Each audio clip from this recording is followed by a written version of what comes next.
Well, ladies and gentlemen, that means the truck lost prime. It's not out of fuel because I put 15 gallons in it. So, how do we fix that? Well, it sucks. Really sucks. So, first off, we had to be very careful when we open this hood.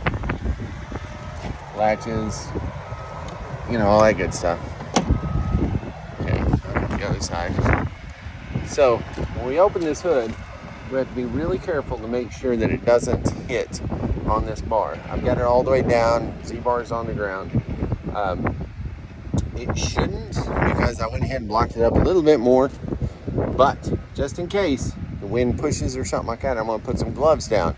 Okay, gloves, just for all the haters out there who's going to scream you're going to break the hood because it doesn't touch, but just in case, put gloves. Okay, I'm going to pop the hood. Yeah, nope, no fuel there. All right, you see this here? This is a primer pump on these motors. So what you're going to do is you're going to unscrew it until you can pull it up. Then you're going to do this about 1,000 times. I know what you're thinking. That is stupid. I'm not doing it 1,000 times. Well, you're gonna, because it just lost prime.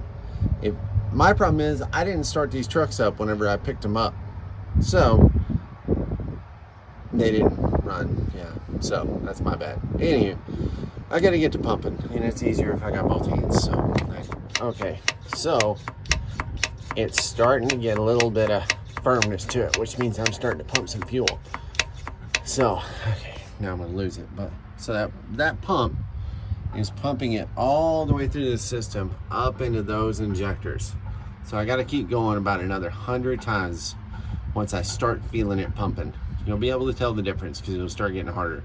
Once it gets super hard, that's when you know it's made it to the injector. All right, so we have gone about 50 more pumps after that. That's when it felt like it got hard. Notice that isn't primed up and full yet, but that's fine. It'll fill itself later. Let's see what happens. Pray. Oh, seriously, cross your fingers, do something. Maybe.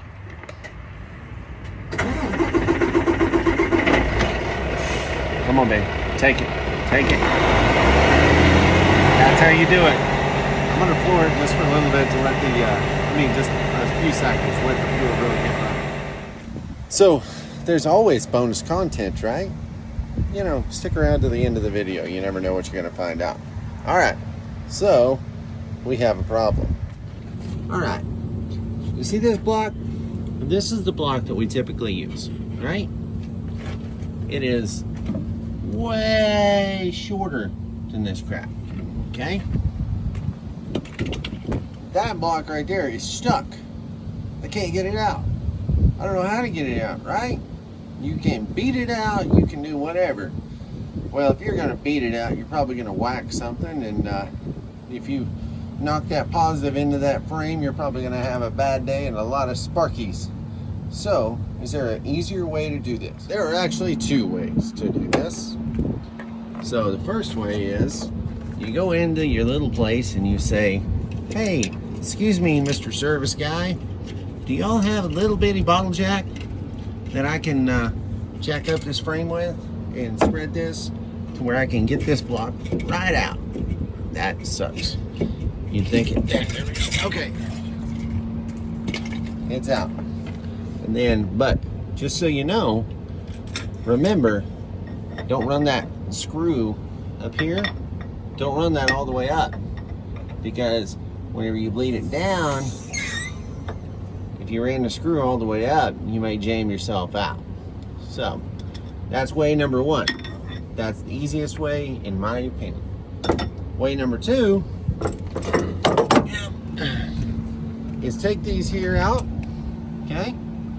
And they insert right in here, just in case you didn't know. That's how we undeck these trucks.